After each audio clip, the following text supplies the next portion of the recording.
विद्यार्थियों नमस्कार। हिंदी शिक्षण की ऑनलाइन व्यवस्था में आप सबका हार्दिक अभिनंदन स्वागत। आज हम कक्षा 10 के हिंदी के प्रश्न पत्र के व्यावहारिक खंड भाग 3 का अध्ययन करेंगे।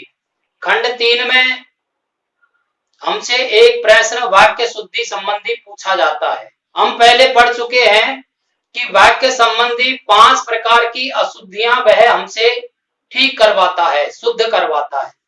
उनमें से एक है लिंग संबंधी अशुद्धि, दूसरी है वचन संबंधी अशुद्धि, तीसरी है कारक संबंधी अशुद्धि, चौथी है विराम चिन्ह संबंधी अशुद्धि और पांचवी है पदक्रम संबंधी अशुद्धि। हम लिंग संबंधी अशुद्धि का अध्ययन कर चुके हैं। आज हम पढ़ रहे हैं वचन संबंधी अशुद्धियां। वचन संबंधी अशुद्धियां सीखने के लिए हमें यह भी आना चाहिए कि वचन किसे कहते हैं और कितने प्रकार के होते हैं। तो हम पहले भी पढ़ चुके होंगे, हिंदी व्याकरण में एक या अनेक का बोध कराने वाले शब्दों को वचन कहते हैं। जिन शब्दों से एक वस्तु, एक व्यक्ति, एक स्थान का बोध होता है उसे एक वचन कहते हैं, और जिन शब्दों से एक से अधिक वस्तु, व्यक्ति और स्थानों का बोध होता है उसे बहुवचन कहते हैं। हम इस प्रकरण में ये सीखेंगे कि हमें कहां पर एक वचन संज्ञा या क्रियाओं का प्रयोग करना है और कहां पर बहुवचन क्रियाओं या संज्ञाओं का प्रयोग करना है। कब हम एक वचन संज्ञा का प्रयोग करते हैं तो वह अशुद्ध हो जाती है, और कब बहुवचन क्रिया का प्रयोग करते हैं तो वाक्य अशुद्ध हो जाता है। इस प्रकार की गूढ़तम जानकारियां आज हम अर्जित करेंगे। इसको सीखने के लिए आप इस वीडियो को सब्सक्राइब करें और पूरे वीडियो को कम से कम 2 बार आप अवश्य सुनें। देखिए, इसको सरल करने की दृष्टि से वचन संबंधी अशुद्धियों को 2 भागों में बांट करके पढ़ेंगे।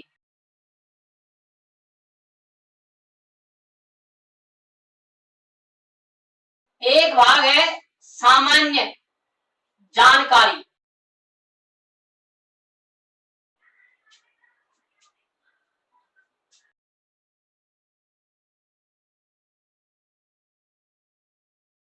दूसरा भाग है विशेष जानकारी। कुछ सामान्य बातें होती हैं जिनका हम अध्ययन प्रारंभ से करते आ रहे हैं या हमें ध्यान में रखनी चाहिए। ऐसी 3 प्रकार की बातें हैं जिनके साथ वचनों का प्रयोग निश्चित है। उनमें से पहली बात है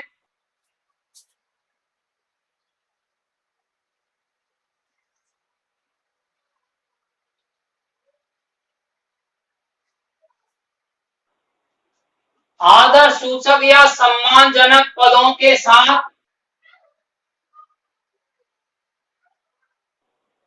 बहुवचन शब्दों का प्रयोग होता है।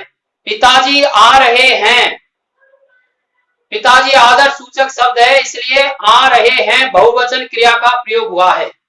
राजा दशरथ अयोध्या के राजा थे। राजा और दशरथ दोनों ही आदर सूचक और सम्मानजनक शब्द हैं, इसलिए इनके साथ थे क्रिया बहुवचन का प्रयोग हुआ है। तो यह बात हमेशा हमें ध्यान रखनी है कि आदर सूचक शब्दों के साथ में बहुवचन क्रियाओं का ही प्रयोग करना है। दूसरी बात,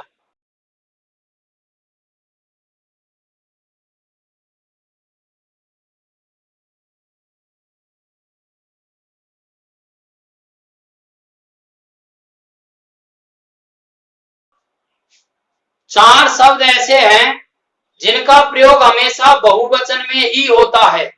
हस्ताक्षर, आंसू, प्राण, दर्शन। हस्ताक्षर कर दिए हैं, प्राण निकल गए हैं, आंसू बह रहे हैं, दर्शन कर लिए हैं। इनके साथ बहुवचन क्रियाओं का ही प्रयोग होता है। ऐसे समूह सूचक जो शब्द होते हैं उनके साथ भी बहुवचन क्रियाओं का ही प्रयोग होता है। तो दूसरी बात हमको ये ध्यान में रखनी है। तीसरी बात,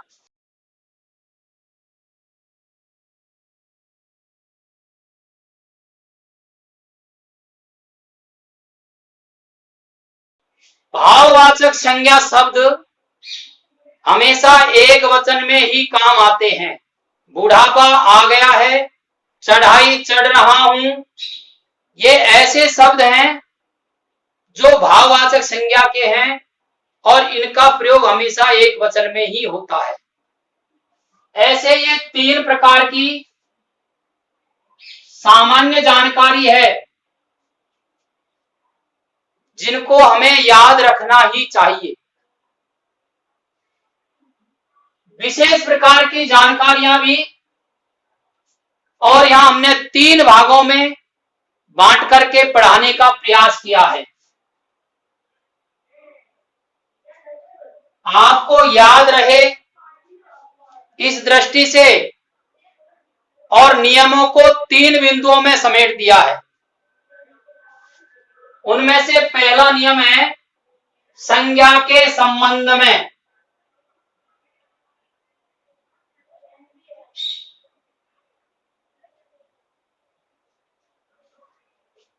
संज्ञा के प्रयोग के संबंध में क्या नियम है, उदाहरण से समझिए। उसके पास 2 पुस्तकें और 1 कलम है। इस वाक्य की क्रिया है और एक वचन में प्रयोग हुआ है अभी इसका। दूसरा उदाहरण, उसके पास 1 कलम और 2 पुस्तकें हैं। यह बहुवचन क्रिया का प्रयोग हुआ है। नियम क्या है? कभी कभी वाक्यों में एक या एक से अधिक संज्ञाओं का प्रयोग होता है। इस वाक्य में 2 संज्ञाओं का प्रयोग हुआ है, पुस्तकें, कलम। ऐसी स्थिति में क्रिया का वचन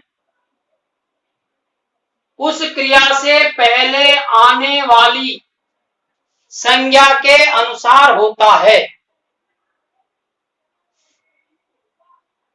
इन वाक्यों में 2 संज्ञाएं आई हैं, पुस्तकें, कलम। तो क्रिया का वचन क्या है? क्रिया से पहले आने वाली संज्ञा के अनुसार है। क्रिया से पहले कलम एक वचन संज्ञा है, इसलिए क्रिया का वचन भी एक वचन है। और है क्रिया से पहले पुस्तकें बहुवचन है, इसलिए क्रिया का वचन भी बहुवचन है। तो पहला नियम है संज्ञा के प्रयोग के संबंध में नियम। यदि वाक्यों में एक या एक से अधिक संज्ञाओं का प्रयोग होता है तो क्रिया का वचन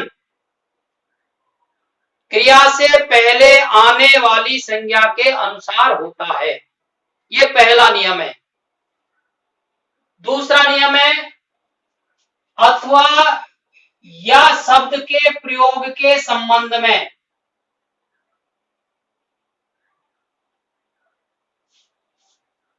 आप जानते हैं अथवा या ये संबंध सूचक शब्द हैं। यदि वाक्य में इनका प्रयोग होता है तो क्रिया का वचन क्या रहेगा, उदाहरण से समझते हैं। बंगला, गुजराती या मराठी भाषा बोली जाती है। आप देखिए यहां पर या शब्द का प्रयोग हुआ है तो भाषा एक वचन में प्रयुक्त हुई है। तो नियम क्या बनता है? यदि वाक्य में अथवा या शब्दों का प्रयोग होता है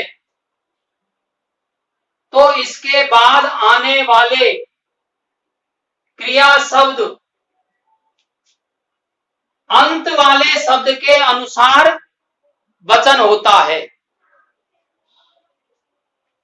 अंत वाला शब्द कौन है? मराठी।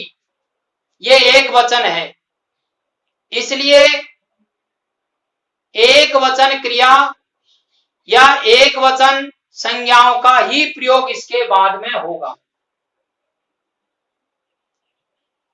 तीसरा नियम, और तथा एवं के प्रयोग के संबंध में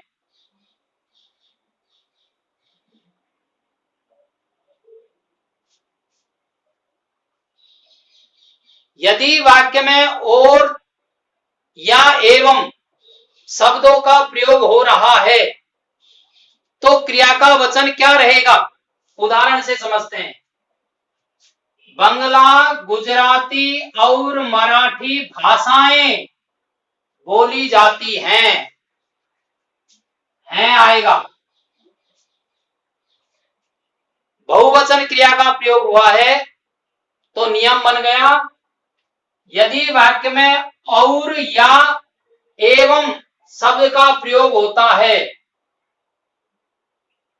तो क्रिया बहुवचन का प्रयोग करेंगे। आपके और अथवा दोनों का अर्थ समझ में आ गया होगा। और शब्द जोड़ने के काम आता है, इसलिए वाक्य में जितनी भी संज्ञाएं आई हैं उन सबको जोड़ करके और क्रिया का प्रयोग करेंगे। और एक या एक से अधिक संज्ञाएं जब हो जाती है तो वह बहुवचन रूप हो जाता है, इसलिए इनके साथ बहुवचन क्रिया का प्रयोग होगा। बंगला, गुजराती और मराठी 3 भाषाएं हो गई, इसलिए बहुवचन क्रिया का प्रयोग होगा, भाषाएं बोली जाती हैं आएगा।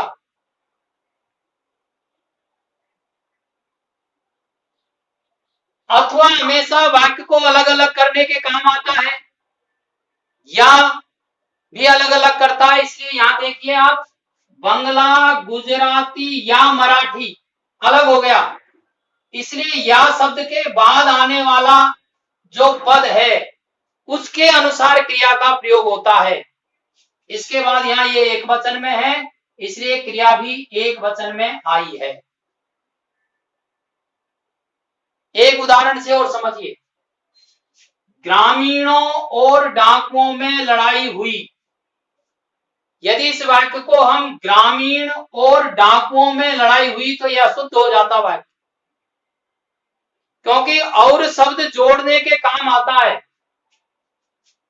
और शब्द का यदि प्रयोग होता है तो इनके साथ क्रियाओं के वचन समान रहेंगे। यदि सभी क्रियाएं एक वचन में है तो सब क्रियाएं एक वचन में रहेंगी, और यदि सभी क्रियाएं बहुवचन में है तो सभी क्रियाएं बहुवचन में ही रहेंगी।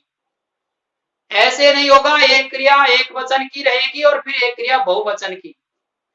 यदि हम यहाँ इसको ग्रामीण और डाकुओं में लड़ाई हुई ऐसे लिखते या बोलते हैं तो यह अशुद्ध है। शुद्ध होगा ग्रामीणों और डाकुओं में लड़ाई हुई। इस प्रकार वचन संबंधी अशुद्धियों का हमने अध्ययन किया है। याद रखने की दृष्टि से आप इसका स्क्रीनशॉट ले लीजिए। तीसरा जो अध्ययन है, कारक संबंधी अशुद्धियों का अध्ययन, हम आगे के वीडियो में करेंगे। धन्यवाद।